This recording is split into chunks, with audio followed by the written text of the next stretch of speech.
শেখ হাসিনাকে ফেরানোর ব্যাপারে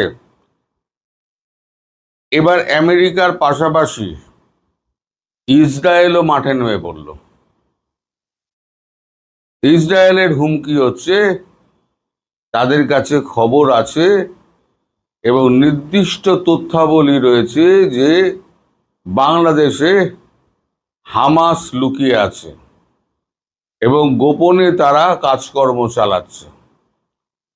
এখন ইসরায়েলের ঘোষিত নীতি হচ্ছে হামাস, হিজবুল্লাহ যেখানে যেখানে থাকবে তারা সেই দেশকে আক্রমণ করবে। এখন ইসরায়েলকে কাজে লাগাচ্ছে কে? আমেরিকা না ভারত? কারণ ইসরায়েলের রাষ্ট্রদূত পরিষ্কার এবং নেতানিয়াহু পরিষ্কার বলে দিয়েছেন যে এ ব্যাপারে আমরা আমাদের সহযোগীর সঙ্গে কথাবার্তা বলছি এবং যারা একদিন শেখ হাসিনাকে ফেরত চাইছিল তারাই এখন শেখ হাসিনাকে ঢোকানোর ব্যাপারে অস্বীকার করছে। তারা দেশে ঢুকতে দেবে না। তিনি একজন প্রাক্তন প্রধানমন্ত্রী, ওদের ভাষায় তিনি প্রাক্তন প্রধানমন্ত্রী। তার দেশ, তার বাবার স্বাধীন করা দেশ, সেই দেশে তিনি অপাঙ্ক্তেয় হয়ে থাকবেন আর পৃথিবী চুপ করে বসে থাকবে, সেটা তো দেখা যায় না। এই যে ইসরায়েলের মাঠে নামা হঠাৎ করে, এটা কিন্তু পরিষ্কার ইঙ্গিত দিচ্ছে আমেরিকা এর পেছনে রয়েছে।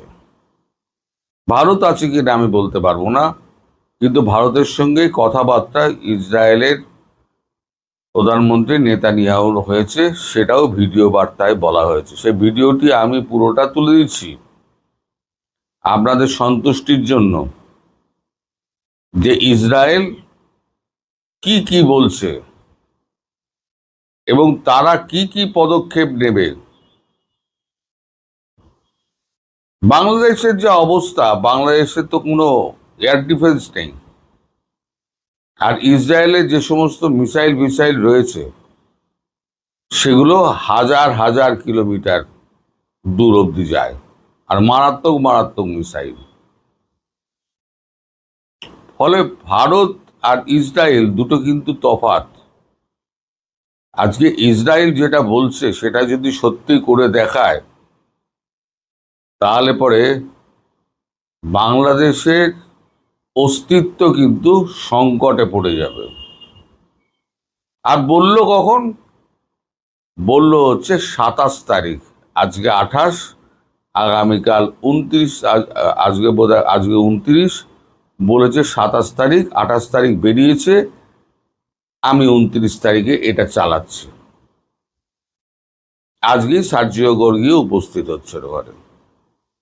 টাইমিংটা যেটা, এই টাইমিংটা কিন্তু খুব সন্দেহজনক। অর্থাৎ ইসরায়েল হয়তো আমেরিকার ইশারায় নিজে হাত নোংরা করে ইসরায়েলকে দিয়ে এই কাজটি করাবেন। আগে আপনারা এই ভিডিওটা জুড়ে দিচ্ছি, ভিডিওটা দেখুন। ভিডিওটা দেখলে আপনাদের কাছে পরিষ্কার হয়ে যাবে যে ইসরায়েল কি বলছে।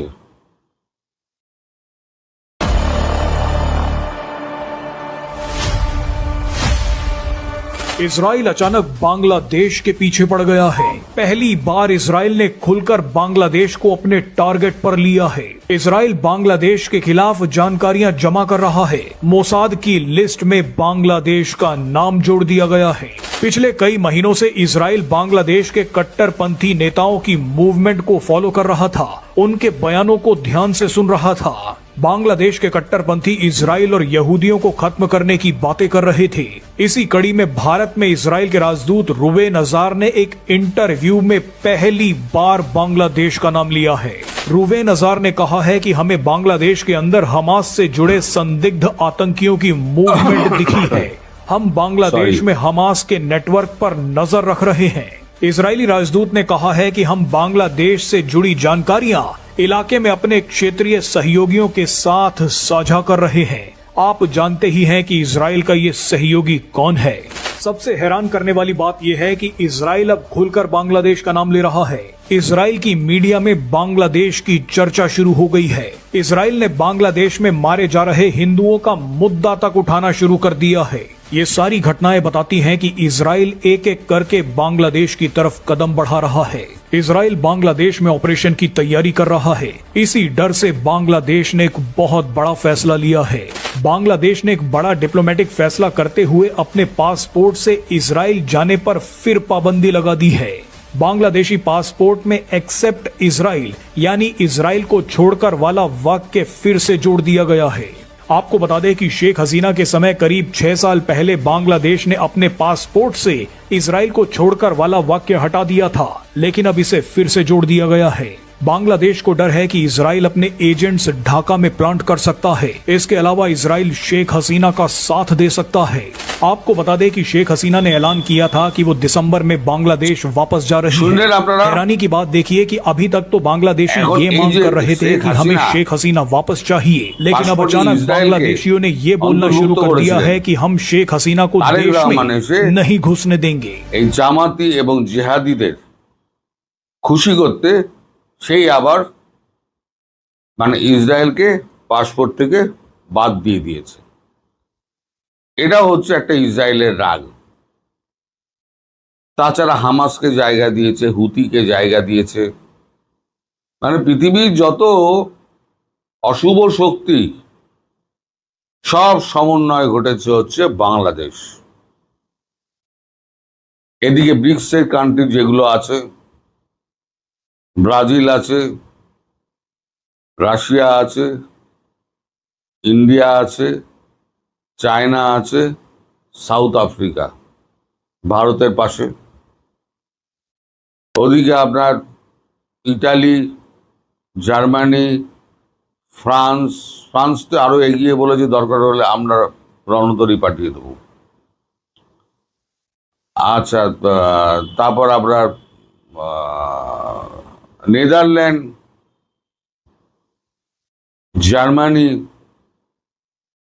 এরকম ইউরোপিয়ান দেশগুলো এসে পাশে দাঁড়িয়েছে, কারণ তারাও এই ইসলামী সন্ত্রাসের পুরো শিকার। জার্মানিতে মসজিদই বন্ধ করে দিয়েছে, ইতালি থেকে লোক তাড়িয়ে দিচ্ছে, ইতালিতে থাকতে দিচ্ছে না। আমেরিকাও ডিপোর্ট করছে, লন্ডনও ডিপোর্ট করছে। সারা পৃথিবী যত আছে তারা কিন্তু বাংলাদেশি এবং পাকিস্তানিদের দেশ থেকে দূর করছে, যারা এতদিন আশ্রয় দিয়েছিল। এখন দোষটা কাদের? আমি বরাবরই বলেছি যে আপনারা ওখানে যাচ্ছেন, গিয়ে আপনারা সুস্থ জীবনযাপন করুন, টাকা রোজগার করুন। আপনাদের চুলকানিগুলো কেন? অস্ট্রেলিয়ার প্রধানমন্ত্রী মসজিদে গিয়েছেন ওপেন করতে, তাকে মসজিদের মধ্যে এমন তাড়া করেছে যে কোনো রকমে তার বডিগার্ড তাকে বার করে এনে গাড়িতে ঢুকিয়ে দিয়েছে। যে দেশে বসবাস করছো সেই দেশের প্রধানমন্ত্রীকে তোমরা তাড়া করে মসজিদ থেকে বার করে দিচ্ছ। কাল যদি ঘাট ধরে তোমাদের তাড়িয়ে দেয়, সেই প্রসেস তো চলছে অস্ট্রেলিয়ায়। আলবানিজ পরিষ্কার বলে দিয়েছে পাকিস্তানি এবং বাংলাদেশিদের জন্য অস্ট্রেলিয়ায় কোনো জায়গা নেই। আজকে এই অবস্থা কিন্তু আপনারাই করেছেন। সারা পৃথিবী থেকে যদি মুসলিমদের তাড়িয়ে দেয় তাহলে আপনারা যাবেন কোথায়? আজকে দেশটাকে ধ্বংস করেছেন, কালকে জাতিটাকে নষ্ট করে ফেলবেন। তবে আমার যা এখন আন্দাজ, তাতে আমি যেটা বলেছি 2 মাসের মধ্যেই কিছু হবে, বড় কিছু হতে চলেছে, নাহলে পরে ইসরায়েল এরা প্রকাশ্য হুমকি দিত না। এই প্রকাশ্য হুমকি কিন্তু অত্যন্ত তাৎপর্যপূর্ণ এবং একে মোটেই হালকা করে আপনারা নেবেন না। আর ইসরায়েল কিন্তু ভারত নয়, একটা শান্তিপূর্ণ দেশ আপনাদের পাশে আছে বলে আপনারা তরপে যাচ্ছেন। ইসরায়েল কিন্তু শান্তিপূর্ণ দেশ নয়, তারা একেবারে মারতে মারতে মারতে মারতে একদম দেখুন গাজাকে শেষ করে দিয়েছে। বাংলাদেশ তো ওইটুকু অঞ্চল, বাংলাদেশের অস্তিত্ব থাকবে কিনা সেটা নিয়ে এখন সংকট দেখা দিয়েছে। তবে শেখ হাসিনার পেছনে সারা বিশ্ব আছে, এটা পরিষ্কার বুঝতে পারছেন। অতএব তার ব্যাপারটা ফেরার ব্যাপারে ও যতই আপনারা চেল্লান না কেন তার ফেরার ব্যাপারে এবং তার ওই ফাঁসি দেওয়ার ব্যাপারে আপাতত ওগুলো শিখিয়ে তুলে রাখুন। সবাই ভালো থাকবেন, সুস্থ থাকবেন এবং সাবধানে থাকবেন। নমস্কার।